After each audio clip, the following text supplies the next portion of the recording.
ಎಲ್ಲರಿಗೂ ನಮಸ್ಕಾರ. Curious minds Kannada YouTube ಚಾನಲ್ಗೆ ತಮಗೆಲ್ಲರಿಗೂ ಸ್ವಾಗತ. ನಾನು ಹರೀಶ್. ಈ ವಿಡಿಯೋದಲ್ಲಿ ನಾವು 7ನೇ ತರಗತಿಯ ಸಮಾಜ ವಿಜ್ಞಾನ ವಿಭಾಗದ ವಿಶ್ವಸಂಸ್ಥೆ ಪಾಠದ ಅಭ್ಯಾಸ ಪ್ರಶ್ನೋತ್ತರಗಳನ್ನು ನೋಡ್ತಾ ಹೋಗೋಣ. ಮೊದಲನೇ ಮೇನ್, ಖಾಲಿ ಬಿಟ್ಟ ಸ್ಥಳದಲ್ಲಿ ಸೂಕ್ತ ಉತ್ತರ ತುಂಬಿರಿ. ಮೊದಲನೆಯ ಪ್ರಶ್ನೆ, ವಿಶ್ವಸಂಸ್ಥೆಯ ಪ್ರಧಾನ ಕಾರ್ಯಾಲಯ ಡ್ಯಾಶ್ ನಗರದಲ್ಲಿದೆ. ಉತ್ತರ ಲೇಕ್ ಸಕ್ಸೆಸ್ ಅಥವಾ ನ್ಯೂಯಾರ್ಕ್ ನಗರದಲ್ಲಿದೆ. ಎರಡನೆಯ ಪ್ರಶ್ನೆ, ಜಾಗತಿಕ ಶಾಂತಿ ಮತ್ತು ಭದ್ರತೆಯನ್ನು ಕಾಪಾಡುವುದು ವಿಶ್ವಸಂಸ್ಥೆಯ ಅಂಗಸಂಸ್ಥೆಯಾದ ಡ್ಯಾಶ್ ಮುಖ್ಯ ಕಾರ್ಯವಾಗಿದೆ. ಉತ್ತರ ಭದ್ರತಾ ಮಂಡಳಿಯ ಮುಖ್ಯ ಕಾರ್ಯವಾಗಿದೆ. ಮೂರನೆಯ ಪ್ರಶ್ನೆ, ಭದ್ರತಾ ಮಂಡಳಿಯ ಒಟ್ಟು ಸದಸ್ಯ ಬಲ ಡ್ಯಾಶ್. ಉತ್ತರ 15. ನಾಲ್ಕನೆಯ ಪ್ರಶ್ನೆ, ಅಂತಾರಾಷ್ಟ್ರೀಯ ನ್ಯಾಯಾಲಯವು ನೆದರ್ಲ್ಯಾಂಡಿನ ಡ್ಯಾಶ್ ನಗರದಲ್ಲಿದೆ. ಉತ್ತರ ಹೇಗ್ ನಗರದಲ್ಲಿದೆ. ಸೊ ಈಗ ಎರಡನೇ ಮೇನ್, ಒಂದು ಪದ ಅಥವಾ ವಾಕ್ಯದಲ್ಲಿ ಉತ್ತರಿಸಿರಿ. ಮೊದಲನೆಯ ಪ್ರಶ್ನೆ, ವಿಶ್ವಸಂಸ್ಥೆ ಯಾವಾಗ ಪ್ರಾರಂಭವಾಯಿತು? ಇದಕ್ಕೆ ಉತ್ತರ, ವಿಶ್ವಸಂಸ್ಥೆಯು 1945 ಅಕ್ಟೋಬರ್ 24ರಂದು ಪ್ರಾರಂಭವಾಯಿತು. ಎರಡನೆಯ ಪ್ರಶ್ನೆ, ವಿಶ್ವಸಂಸ್ಥೆಯ ಸ್ಥಾಪನೆಗೆ ಮುಖ್ಯ ಕಾರಣರಾದವರು ಯಾರು?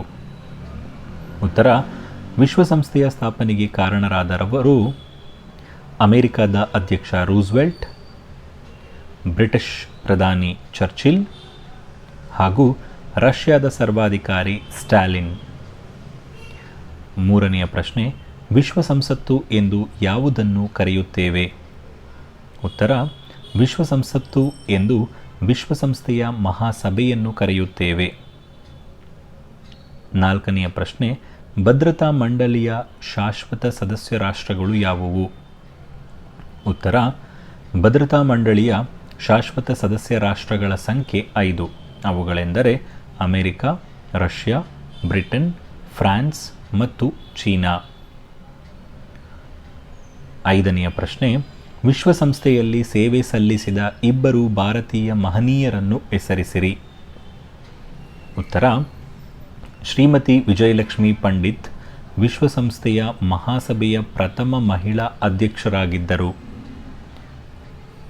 ಭಾರತೀಯರಾದ ಬೆನಗಲ್ ನರಸಿಂಗರಾವ್ ಅಂತಾರಾಷ್ಟ್ರೀಯ ನ್ಯಾಯಾಲಯದ ನ್ಯಾಯಾಧೀಶರಾಗಿ ಸೇವೆ ಸಲ್ಲಿಸಿದ್ದಾರೆ.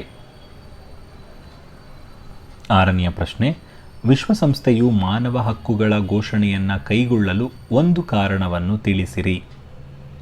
ಉತ್ತರ, ಮಾನವ ಹಕ್ಕುಗಳ ಮೇಲಿನ ಗೌರವವನ್ನು ಹೆಚ್ಚಿಸಲು ಡಿಸೆಂಬರ್ 10, 1948ರಲ್ಲಿ ವಿಶ್ವಸಂಸ್ಥೆ ಮಾನವ ಹಕ್ಕುಗಳ ಘೋಷಣೆಯನ್ನು ಮಾಡಿತು. ಈಗ ಮೂರನೇ ಮೇನ್, 2-3 ವಾಕ್ಯಗಳಲ್ಲಿ ಉತ್ತರಿಸಿರಿ. ಮೊದಲನೆಯ ಪ್ರಶ್ನೆ, ವಿಶ್ವಸಂಸ್ಥೆಯ ಮೂಲ ಉದ್ದೇಶಗಳಾವುವು? ಉತ್ತರ, ವಿಶ್ವಸಂಸ್ಥೆಯ ಮೂಲ ಉದ್ದೇಶಗಳು ಈ ಕೆಳಗಿನಂತಿವೆ.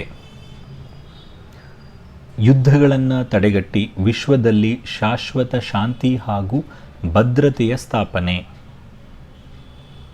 ರಾಷ್ಟ್ರಗಳ ನಡುವೆ ಸ್ನೇಹ ಸೌಹಾರ್ದವನ್ನು ಸಾಧಿಸುವುದು, ಅಂತಾರಾಷ್ಟ್ರೀಯ ಆರ್ಥಿಕ, ಸಾಮಾಜಿಕ, ಸಾಂಸ್ಕೃತಿಕ ಹಾಗೂ ಮಾನವೀಯ ಸಮಸ್ಯೆಗಳನ್ನು ಬಗೆಹರಿಸುವುದರಲ್ಲಿ ಸಹಕರಿಸುವುದು, ಮಾನವ ಹಕ್ಕುಗಳ ಬಗ್ಗೆ ಗೌರವವನ್ನು ಬೆಳೆಸುವುದು. ಎರಡನೆಯ ಪ್ರಶ್ನೆ, ವಿಶ್ವಸಂಸ್ಥೆಯ ಭದ್ರತಾ ಮಂಡಳಿಯ ಕಾರ್ಯವನ್ನು ವಿವರಿಸಿರಿ. ಉತ್ತರ, ಭದ್ರತಾ ಮಂಡಳಿಯು ವಿಶ್ವಸಂಸ್ಥೆಯ ಕಾರ್ಯಾಂಗವಿದ್ದಂತೆ. ಮಹಾಸಭೆಯು ಕೈಗೊಳ್ಳುವ ನಿರ್ಣಯಗಳ ಕುರಿತು ಸಲಹೆ ನೀಡುವುದು, ಜಾಗತಿಕ ಶಾಂತಿ ಮತ್ತು ಭದ್ರತೆಯನ್ನು ಕಾಪಾಡಿಕೊಳ್ಳುವುದು. ಮೂರನೆಯ ಪ್ರಶ್ನೆ, ವಿಶ್ವಸಂಸ್ಥೆಯ 4 ಸಾಧನೆಗಳನ್ನು ಪಟ್ಟಿ ಮಾಡಿರಿ. 1ನೇದು ಆರ್ಥಿಕ ಕೊಡುಗೆ, ಆರೋಗ್ಯ, ಸಾರಿಗೆ ಸಂಪರ್ಕ, ಆಹಾರ ವಿಜ್ಞಾನ, ಶಿಕ್ಷಣ ಮುಂತಾದ ರಂಗಗಳಿಗೆ ವಿಶ್ವಸಂಸ್ಥೆಯು ಅಪಾರ ಆರ್ಥಿಕ ನೆರವು ನೀಡಿದೆ. 2ನೇ ಪಾಯಿಂಟ್, ಮಾನವ ಹಕ್ಕುಗಳ ಘೋಷಣೆ. ಡಿಸೆಂಬರ್ 10, 1948ರಲ್ಲಿ ವಿಶ್ವಸಂಸ್ಥೆಯು ಮಾನವ ಹಕ್ಕುಗಳ ಘೋಷಣೆ ಮಾಡಿರುವುದು ಒಂದು ವಿಶೇಷ ಸಾಧನೆಯಾಗಿದೆ. ಮೂರನೆಯ ಸಾಧನೆ, ಹೊಸ ರಾಷ್ಟ್ರಗಳ ಉದಯಕ್ಕೆ ನೆರವು. ವಿದೇಶಿಯರ ಆಳ್ವಿಕೆಯಲ್ಲಿದ್ದ ಅನೇಕ ವಸಾಹತುಗಳು ಸ್ವತಂತ್ರ ರಾಷ್ಟ್ರಗಳಾಗಿ ಉದಯಿಸಲು ವಿಶ್ವಸಂಸ್ಥೆ ಶ್ರಮಿಸಿದೆ. 4ನೆಯ ಸಾಧನೆ ಶಾಂತಿ ಸ್ಥಾಪನೆ. 2 ಮಹಾಯುದ್ಧಗಳಿಂದ ಜರ್ಜರಿತಗೊಂಡ ಜಗತ್ತಿಗೆ ಶಾಂತಿಯ ಭರವಸೆಯನ್ನು ಕೊಡುವುದರ ಮೂಲಕ ಮತ್ತೊಂದು ಮಹಾಯುದ್ಧ ನಡೆಯದಂತೆ ವಿಶ್ವಸಂಸ್ಥೆ ತಡೆಗಟ್ಟಿದೆ. ಈಗ 4ನೆಯ ಪ್ರಶ್ನೆ, ವಿಶ್ವಸಂಸ್ಥೆಯ ವಿಶೇಷ ಸೇವಾ ಸಂಸ್ಥೆಗಳನ್ನು ಹೆಸರಿಸಿರಿ. ಮೊದಲನೇದು ಯುನೆಸ್ಕೋ, ವಿಶ್ವಸಂಸ್ಥೆಯ ಶೈಕ್ಷಣಿಕ, ವೈಜ್ಞಾನಿಕ ಹಾಗೂ ಸಾಂಸ್ಕೃತಿಕ ಸಂಘ.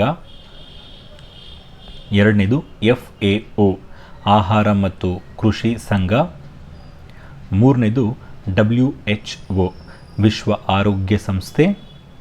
4ನೇದು ಯುನಿಸೆಫ್, ವಿಶ್ವಸಂಸ್ಥೆಯ ಅಂತಾರಾಷ್ಟ್ರೀಯ ಮಕ್ಕಳ ತುರ್ತುನಿಧಿ.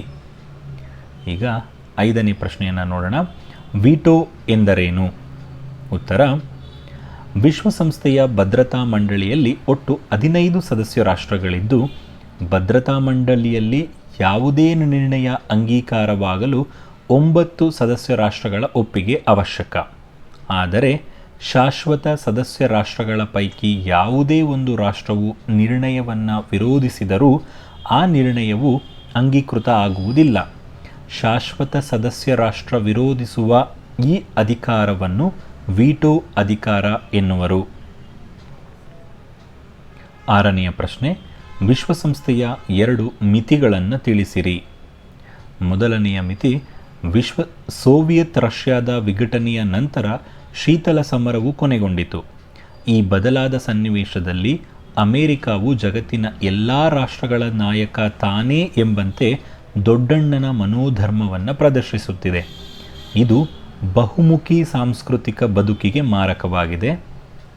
2ನೇ ಮಿತಿ, ಶಾಶ್ವತ ಸದಸ್ಯ ರಾಷ್ಟ್ರಗಳ ಒಪ್ಪಿಗೆ ಕಡ್ಡಾಯವಾಗಿರುವ ಹಿನ್ನೆಲೆಯಲ್ಲಿ ಯಾವುದಾದರೂ ಒಂದು ಕಾಯಂ ಸದಸ್ಯ ರಾಷ್ಟ್ರ ಒಪ್ಪದಿದ್ದಾಗ ನಿರ್ಣಯ ಕೈಗೊಳ್ಳಲಾಗುವುದಿಲ್ಲ. ಈಗ ಇದಿಷ್ಟು ಈ ಒಂದು ವಿಶ್ವಸಂಸ್ಥೆ ಪಾಠದ ಅಭ್ಯಾಸ ಪ್ರಶ್ನೋತ್ತರಗಳಾಗಿತ್ತು. ಸೊ ತಮಗೆಲ್ಲರಿಗೂ ಈ ವಿಡಿಯೋ ಹೆಲ್ಪ್ಫುಲ್ ಆಗಿದೆ ಅಂತ ಅಂದ್ಕೊಂಡಿದ್ದೀನಿ. ನಿಮಗೆ ಈ ವಿಡಿಯೋ ಸಹಾಯ ಆಗಿದ್ದರೆ ವಿಡಿಯೋವನ್ನು ಲೈಕ್ ಮಾಡಿ, ಶೇರ್ ಮಾಡಿ, ಹಾಗೆ ಇದೇ ಥರದ ಹೆಚ್ಚಿನ ವಿಡಿಯೋಗಳಿಗಾಗಿ ನಮ್ಮ ಚಾನಲನ್ನು ಸಬ್ಸ್ಕ್ರೈಬ್ ಮಾಡೋದನ್ನು ಮರಿಬೇಡಿ. ಸೊ ಧನ್ಯವಾದಗಳು.